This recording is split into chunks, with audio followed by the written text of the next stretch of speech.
Hello and welcome to Thursday Thoughts. Thursday Thoughts? What on earth are they, I hear you ask?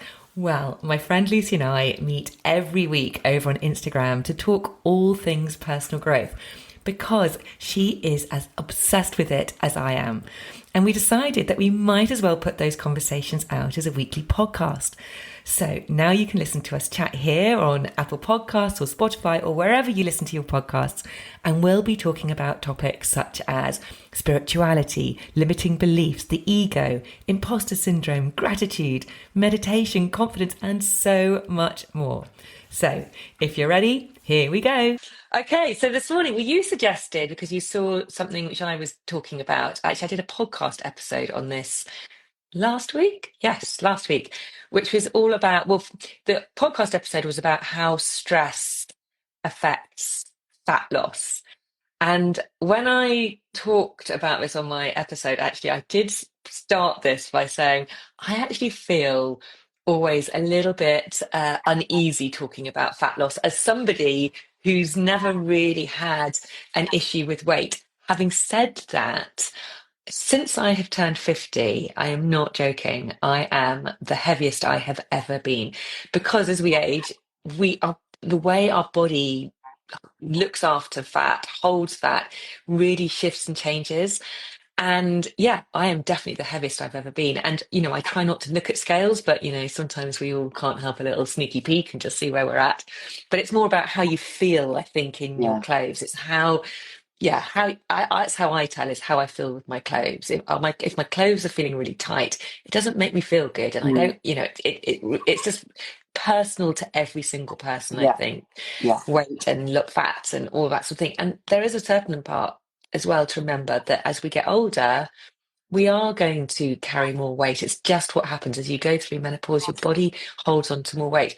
So there is a big part here where we've just got to accept Hmm. that our body shape changes.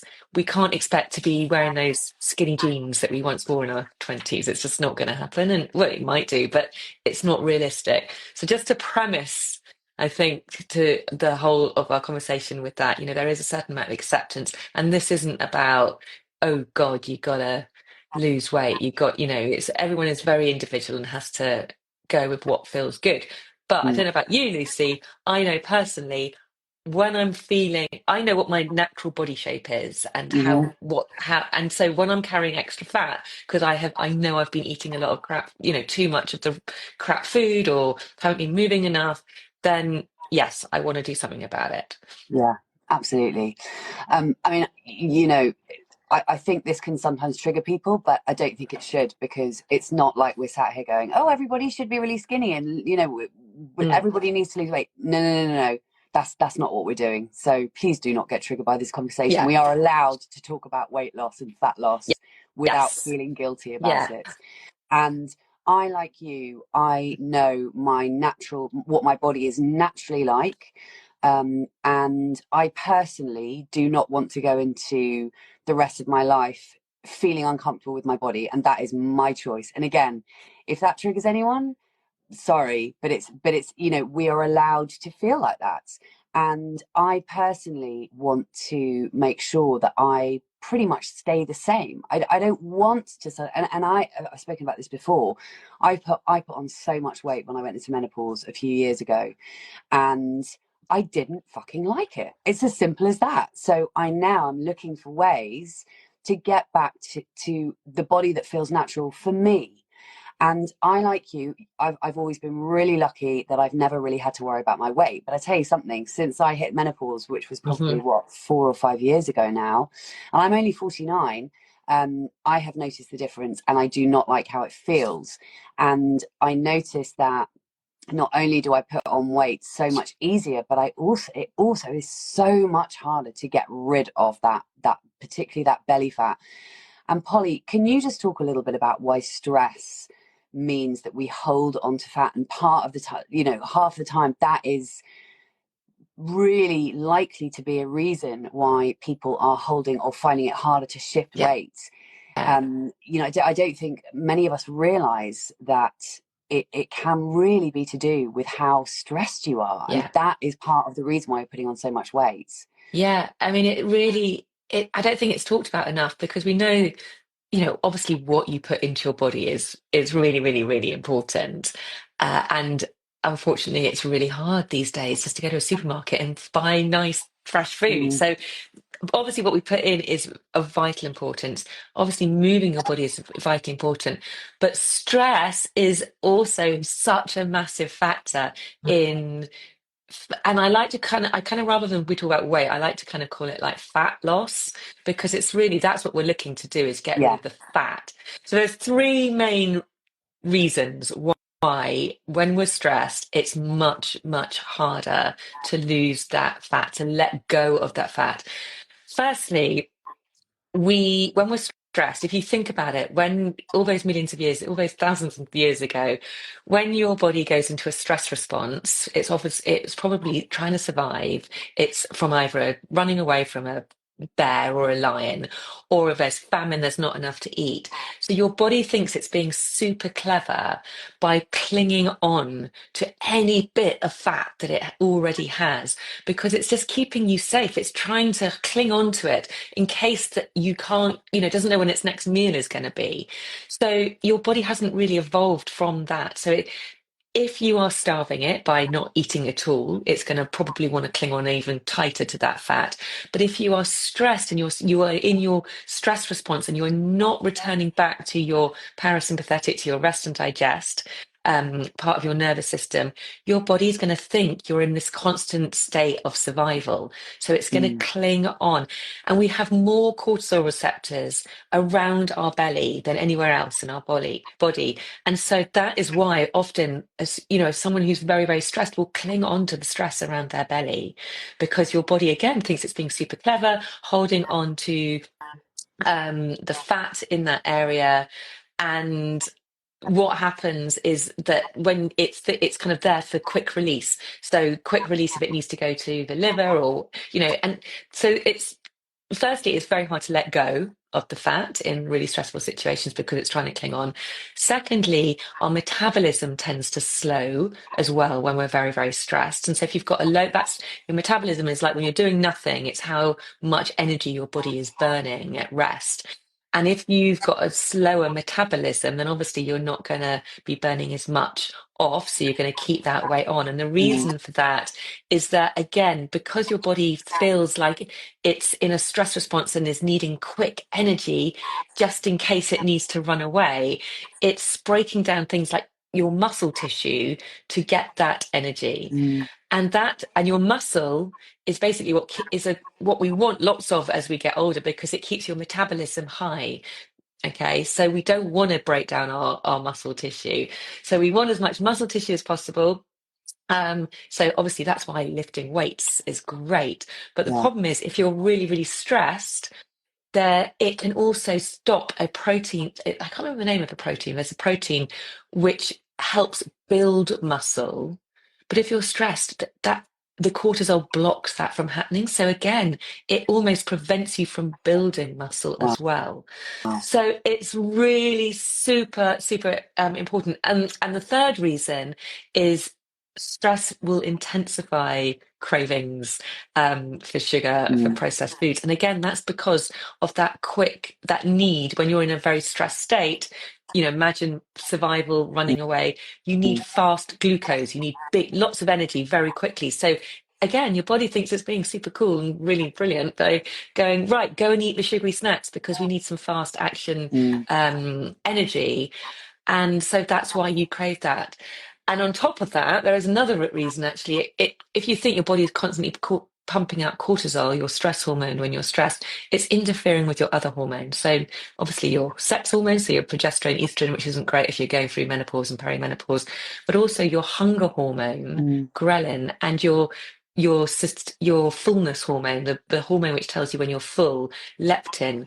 And so it's just so unfair. It basically tells you, it disrupts those kind of messaging signals. So it kind of almost messes up telling you when you're full and when you're wow. hungry, How interesting. making you more hungry and not telling you that you're full. So all of this throw that all into a big melting pot.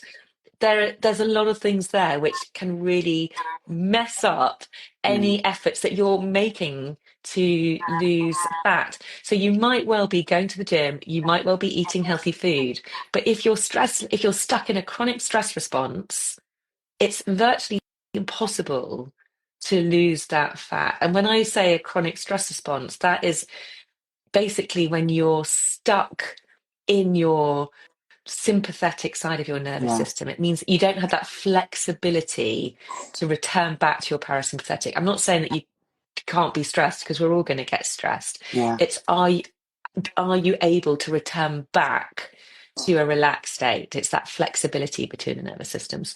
There you go, in a nutshell, I think. No, no, no. It's so interesting. Thanks, Polly, because you're so knowledgeable about this. And I actually want to ask you a question. This is about because inevitably this conversation is going to lead us on to talk about things like breathwork and meditation, because those are things that we can use to get back into our parasympathetic nervous system. Hmm. And my question to you is, rather so what we don't necessarily want to be doing is every time we feel stressed having to sit and meditate for 15 minutes. Yeah. And you and I both, I mean, I would say I do my breathwork slash meditation, I would say I do it 5 out of 7 days. I try and do it more, but I would say on average it's probably 5 out of 7 days. So my question to you is, when you are consistently doing meditation and or breathwork, is that helping in general to keep you in your parasympathetic nervous system, or does it have to be that you need to do those practices when you are feeling stressed? Or does the practice, I mean, I think I think my understanding is that the consistency of doing those practices is going to just help your body, help you in general to spend more time in your parasympathetic than in your sympathetic nervous system. Yes. Does that make sense? Yes. So stress is just part of your human experience. We're Yeah. all going to have that. The difference is whether you have a regulated nervous system or a dysregulated nervous system. Yes. So if you have a dysregulated nervous system, that kind of means that your flexibility between switching between your stress state and your relaxed state is not particularly good. You're probably stuck in the stress state. That's what we kind of would call a dysregulated nervous system. If you are stressed and you have a regulated nervous system, that's okay, because you're in your stress response, and then you've got that flexibility to return back. So the difference is, if you're stressed, yes, you can use a practice like a breath practice in the moment. But let's be honest, it's blimmin' difficult when you're feeling really freaking stressed out Yeah. to go, oh, I'm just going to breathe really gently now. You can, absolutely can. But actually, that's really hard to do. And it's going to be so much more effective if you already have a regulated nervous system. So how Yeah. we get the regulated nervous system is through the regular And practice, is through doing it all the time. And so you remind your body how to do it, so it has that yeah. flexibility.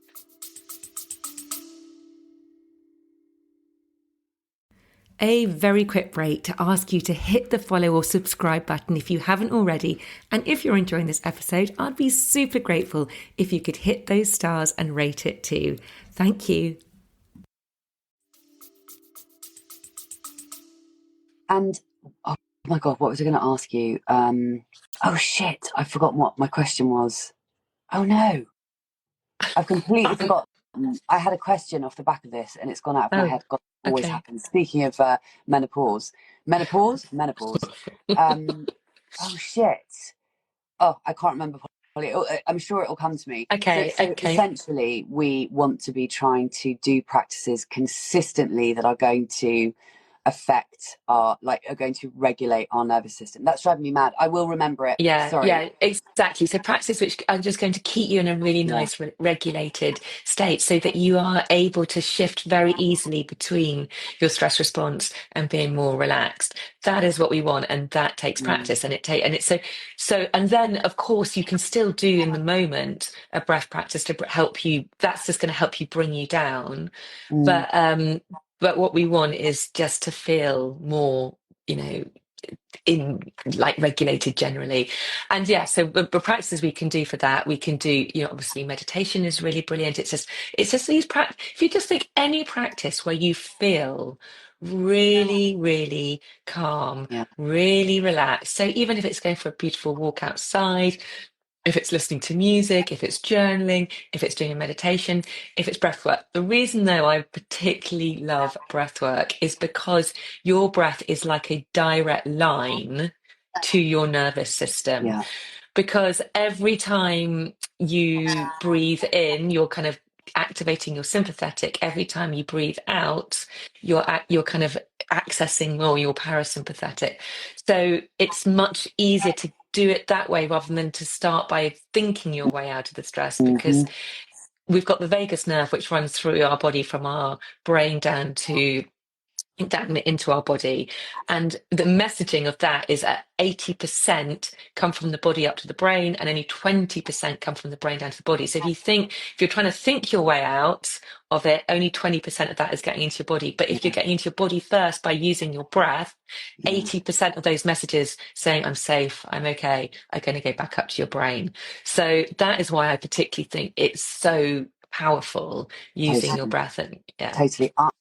I mean, I always now start my meditation off. I mean, basically, the session that I do in the morning is a combination of meditation and breath work, but I start with breath work. And what I tend, like, for example, this morning, what I did was I basically, after I'd done cock-a-doodle-oo, which is where I guide other people through intentional breathing and meditation and visualization, I then sit down and do my own. And this morning I did half an hour, and I basically started with about 10 minutes of intentional breathing where I breathed in for 4 through the nose and out for 8 through the mouth. So in for 4 through the nose, out for 8 through the mouth. And then after I've done that for about 10 minutes, I then go into about 10 minutes of quote meditation. And I mean, and the thing about it is that the more I do it, the more I bloody love it. And I know these things can initially feel really uncomfortable and really hard, but actually that's why it has to be a consistent practice, because it, I'd say it slightly annoys me when people think that meditation is going to work within a week, because of course it's not. It's like expecting to go to the gym and have a six Mhm. pack within 2 weeks, and then also expecting that six pack to remain when you stop exercising. Well, of course, it doesn't work. You have to keep going to the gym consistently. It's like you have to think of these practices of the nervous system as the same as we think about physical exercise, because we all know that if we want to get in shape or whatever it is, it's going to take us several months before we start to see results. And it's the same with meditation. It's the same with breath work. You have to be consistent to benefit from, to get all the benefits from it. And Polly, the thing that I was going to ask you is how does somebody know if they have a dysregulated nervous system? What are the kind of obvious Right. symptoms of a Okay. dysregulated nervous system? Yeah. Okay. So things like, do you lose your temper like that? If something irritates you, how quick are you to react? That's a really big trigger. If you get triggered easily, that's a really good sign that you perhaps have got a dysregulated nervous system. If your muscles are really tense, if you've got tense shoulders, that might mean that you're breathing up from your chest. So that's another sign. Do you feel quite breathless, or do you struggle to take a full deep breath, or to exhale fully? That might be another sign.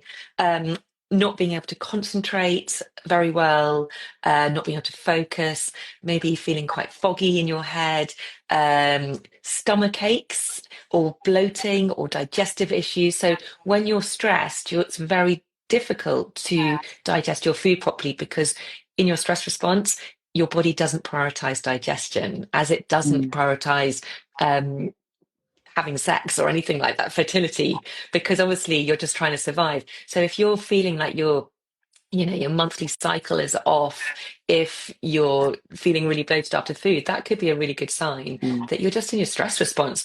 So many people struggle with IBS symptoms, but quite often it could just be you just need to focus on de-stressing. Mm, Sleep is issues. Again, if you're struggling with sleep or poor quality sleep, again, if you're in your heightened stress response, it's very difficult to sleep because your cortisol levels are elevated. And what we want when we go to sleep is for those cortisol levels to come down. And as they come down, our melatonin levels, our sleep hormone, start to rise. But they work like a seesaw. So mm, your melatonin levels can't rise if your cortisol levels are still I risen. see. So And I that's another suppose one. I suppose that's one of the main reasons, isn't it, to get off screens like an hour before you go to bed. Yeah, I've started getting back into the habit of reading in bed because I was finding that I was just, on my screen, on a screen, whether it was my laptop or my phone, until 5 minutes before I get into bed, and yeah. it's the worst thing. And actually, I find that when I read in bed, I always go to sleep easier, and I think I sleep Me better. And Polly, going too. back, Me yeah, going back to too. the relation between stress and fat loss, is it fair to say that if you are looking to lose fat, and you think, you feel like now that you've heard this, you might wonder whether it is to do with your stress levels. Is it fair to say that actually starting a regular, consistent practice of breath work and or meditation could actually be what you need to regulate your nervous system and subsequently start to lose the belly Yes. fat? Would that be fair to say? Absolutely. I've just had a one-to-one client, and we worked together for 12 weeks. We've just finished. And when she came to me, she had all of those symptoms. She was in a really heightened stress response, chronic stress. And and she wanted to, she really wanted to lose some fat. She really did. But we didn't focus on that at all. We just focused on building a breath practice, regulating her nervous system. And okay, yes, she was also thinking about her diet, but she also had a knee injury through that time, so she couldn't really move much. But she was thinking about what she was eating. So in the last 5 weeks, she lost something like 15 pounds. Jesus. It just started to fall off her. And I am absolutely convinced it's because her nervous system had become so much more regulated. And yeah, and before that, she was sort of clinging on to it. She was in such a stress state. Yes, absolutely. It's such a fundamental part of it. Yeah. If you want to lose fat, to build in a practice which is going to really help down regulate you. And also just to note as well here, when there was such a kind of story about, okay, I want to lose weight, so I'm going to eat less, exercise more. We all know, but hopefully now, that eating less isn't necessarily the answer. I mean, okay, you got to think about the quantities, but actually it's more about what you are eating. Mm, But exercising more, again, might not be what you need. Think about what type of exercise are you doing? Because if you're doing shitloads of HIIT workouts, for example, what's that doing to your body? It's stressing your body. Exercise puts your body under a certain amount of stress. So something like a HIIT workout or doing loads of sprints or that sort of workout actually might not be advisable. If you are going to do that type of workout, it is absolutely essential that you have some sort of down regulation practice. So if right. you really want to do the HIIT workout, make sure afterwards you spend 5 minutes, 10 minutes doing a breath practice with an extended exhale at to really remind your body that the stress is over, you can now relax, and to return back to the parasympathetic. Are you reading So that message, Polly? I'll read it out. So it says, so thank you, Northern Lass living in Wales. I'm stressed as soon as I wake. I always feel as if my head is in the clouds. I would love to regulate my nervous system. I've been like this for years and I have really had enough. Oh, I feel for you. You should work with Yes, Polly.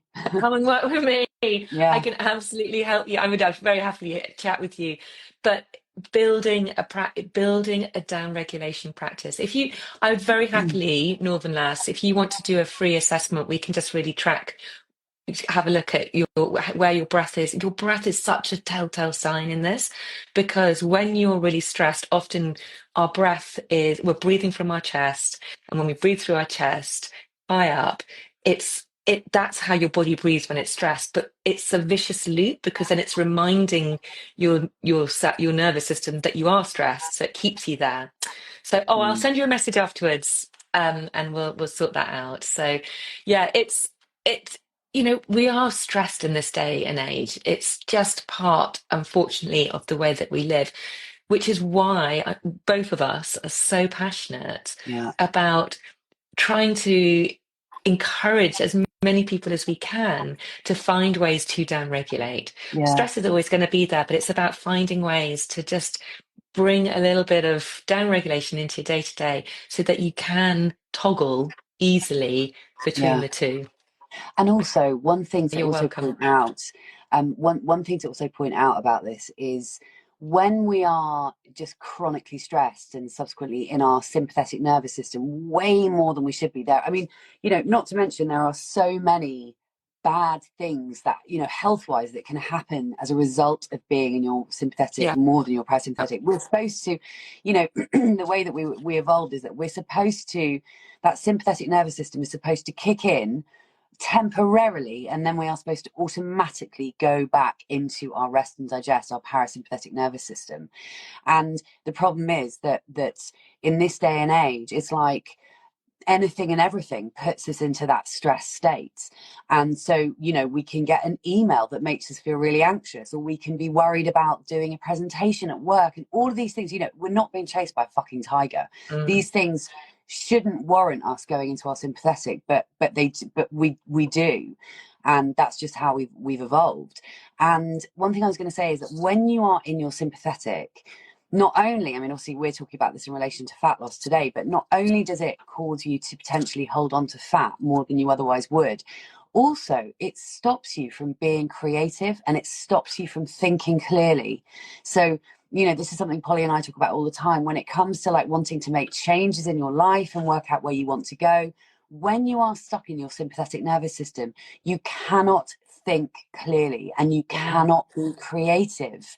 You're not intuitive. You're not able to access those higher states of being, because you're just in that fight, flight, or freeze response. So you're kind of frozen in that, and you can't access Yeah. those other higher parts of yourself. So it's much harder to kind of change your life or bring into your life the things that you want when you're stuck in your sympathetic. So it's yet another reason to Yeah. really prioritize adding one of these things in, one or both. I mean, as I say, I combine meditation and breath work every morning, or 5 out of 7, I would say. And I know that it's made a big difference to me. I used to be hugely reactive. I still can be, don't get me wrong. But I think we all can be. Sometimes, can't we, she says, making excuses.